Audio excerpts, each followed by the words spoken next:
Du début des années 60 au milieu des années 70, Alger apporte un soutien important aux mouvements anticoloniaux et aux révolutionnaires du monde entier.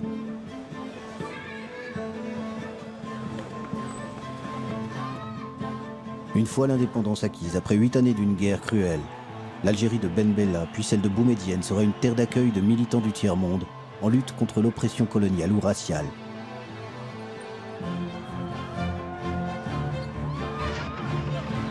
Nelson Mandela n'a jamais oublié le soutien qu'il y a trouvé dans son engagement contre l'apartheid. Algeria is my country. Alger la Blanche est devenue Alger la Rouge. L'internationaliste Che Guevara y établit sa base arrière.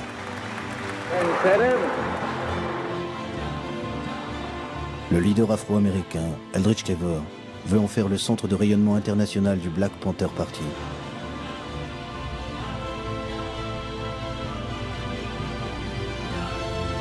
Alger est durant plus d'une décennie la Mecque des révolutionnaires.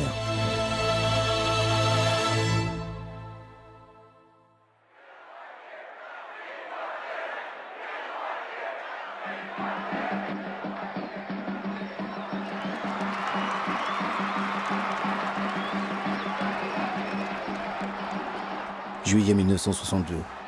L'allégresse est dans les rues d'Alger. Les Algériens fêtent leur indépendance et la fin de 8 années de guerre.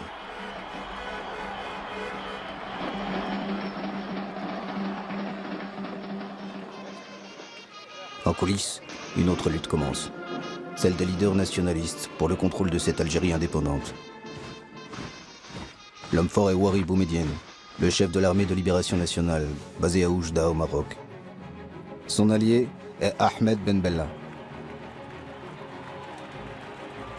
Ben Bella et Boumedienne rentrent ensemble à Alger.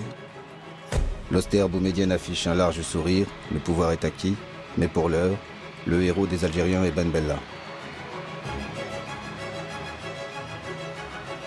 Ben Bella devient le président de la République et Boumedienne le numéro 2 du gouvernement et surtout ministre de la Défense. L'aura des Algériens dans le monde en Orient et en Occident est grande. L'un des soutiens de la cause algérienne est John Fitzgerald Kennedy, le président des États-Unis. It's a particular source of satisfaction to me to express these words of greeting to our friends in Algeria, because I recall speaking some years ago in the Senate of the United States on behalf of independence for Algeria.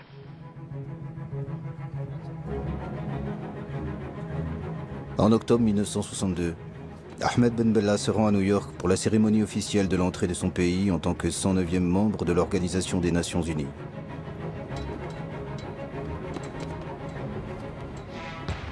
John Fitzgerald Kennedy l'invite à Washington et le reçoit à la Maison-Blanche avec discours de bienvenue et hymnes nationaux.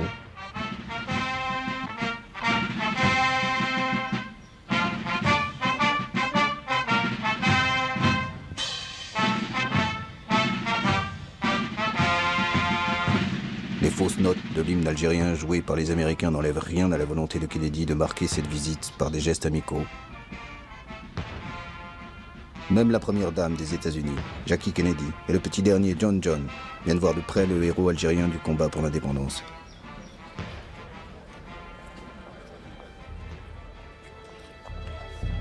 Lorsque Kennedy et Ben Bella se retrouvent pour un entretien privé, leur discussion ne porte pas sur une éventuelle coopération entre leurs deux pays. Ben Bella projette de s'envoler directement des États-Unis vers l'île de Cuba dirigée par le révolutionnaire Fidel Castro.